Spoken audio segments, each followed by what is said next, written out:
வணக்கம்.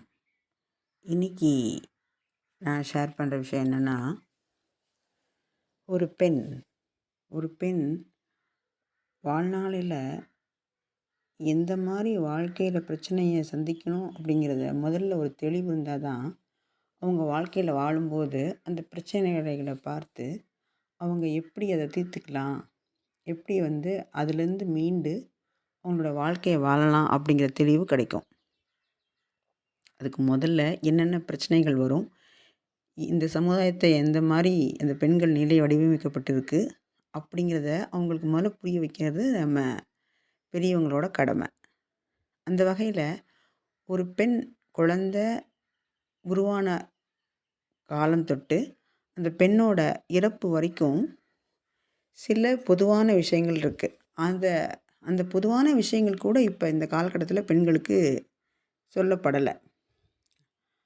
அதை கண்டிப்பாக பெண்கள் தெரிஞ்சுக்கணும். அந்த வகையில் இன்றைக்கி நான் உங்கள்கிட்ட ஷேர் பண்ணுறது என்னென்னா, பெண்ணுடைய அந்த வளர்ச்சி மாற்றம்.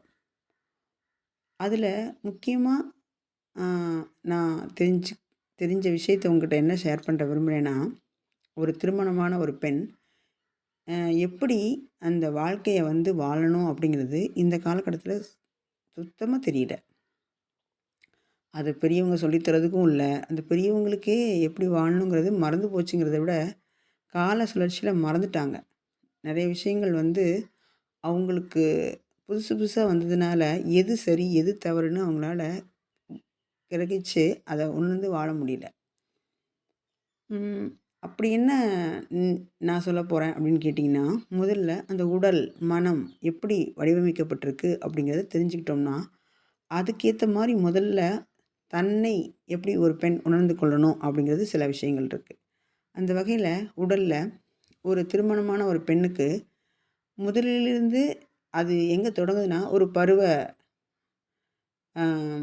அந்த மாதவிடாய் சுழற்சி ஆரம்பிக்க ஒரு பெண் பருவமடைகிறதுலேருந்தே அந்த அந்த புனித நீராட்டு விழா வைப்பதுக்கு என்ன காரணம், அது ஒரு புனிதமான சடங்குனால. அப்போ தான் ஒரு பெண் மலர்றா. அந்த மலர்ற தன்மையை அந்த நிமிஷம் மட்டும்தான், அந்த நிமிஷம் மட்டும் இல்லை, ஏதோ ஒரு ஃபங்க்ஷனாக கொண்டாடணுங்கிறத ஒரு கடமைக்கு தான் இங்கே எல்லா மக்களும் பண்ணுறாங்களே ஒழிய, அதோட அர்த்தம் என்ன, அதோட தாத்பரியம் என்ன, அதுக்குரிய தன்மை என்னங்கிறது இங்கே யாருக்கும் தெரிஞ்ச மாதிரி தெரியல. அதை வச்சு ஏன் அப்படி சொல்கிறோம் அப்படின்னு சொன்னால், பின்னாடி உள்ள செயல்கள்லாம் அப்படி தான் இருக்குது. ஏதோ ஒரு தீட்டு, ஒரு ஒரு ஒதுக்கி வைத்தல் அப்படிங்கிற முறையில் தான் பொதுவாக பார்க்கப்படுது. அவங்கள தனிமைப்படுத்துதல் அப்படின்னு. அந்த தனிமைப்படுத்தல் கூட எந்த நோக்கத்துக்காண்டி உண்மையாக செய்யப்பட்டதுங்கிறது மாறி, இப்போ என்னென்னா அவங்கள அது ஏதோ ஒரு ஒரு தனிமைப்படுத்தணும் அப்படிங்கிறது அது ஒரு பொதுவான விஷயமா தான் இருக்குது. அது உள்ள அர்த்தம் ஆழமாக புரியலை. அது இப்போது நவீன காலத்தில் அப்படி எதுவும் மக்கள் பயன்படுத்தலை. வேலைக்கு போகிற பெண்கள் இதெல்லாம் யோசிக்கிறதுக்கே டைம் இல்லாமல் போச்சு. அந்த வலியை அவங்க இயல்பாக வாழ்க்கையில் ஒரு அன்றாட நிகழ்வு ஒரு மாதத்தில் ஒரு நாள் வர்ற மாதிரி அவங்க இயல்பாக பழகிக்கிட்டாங்க அந்த வலியையும். இப்போது என்ன சொல்கிறேன்னா, ஒரு திருமணமான ஒரு பெண் இருக்காங்க. அவங்களுக்குள்ள என்ன மாற்றம் வரும் அப்படிங்கிறத அவங்களுக்கு புரியணும். எப்படி புரிஞ்சு வச்சுக்கிறது?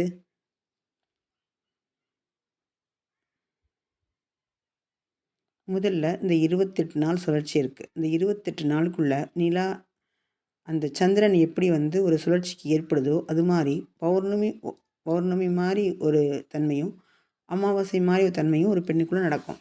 இந்த சுழற்சி வானமண்டலத்தில் என்ன மாதிரி இருக்கோ, அதே மாதிரி தான் பெண் உடலுக்குள்ளேயும் நடக்குது.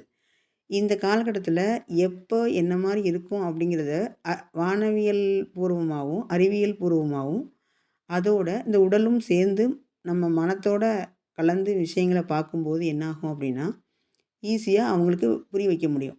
அந்த வகையில் அந்த சுழற்சி, அந்த மாதவிடாய் சுழற்சி வந்த நாளிலிருந்து ஒரு 28 நாள் சுழற்சின்னு வச்சுக்கோங்களேன். அது 3 பங்காக பிரிச்சுக்கலாம். ஒரு காலகட்டத்தில் என்னாகும் அப்படின்னா, அவங்க இயல்பாக இருப்பாங்க. மாதவிடாய் சுழற்சி நின்ற காலத்திலிருந்து அந்த பெண் இயல்பாகவும் எல்லா வேலையும் செய்ய முடிஞ்சும் சுறுசுறுப்பாகவும் அவங்க ஆக்டிவாகவும் இருப்பாங்க.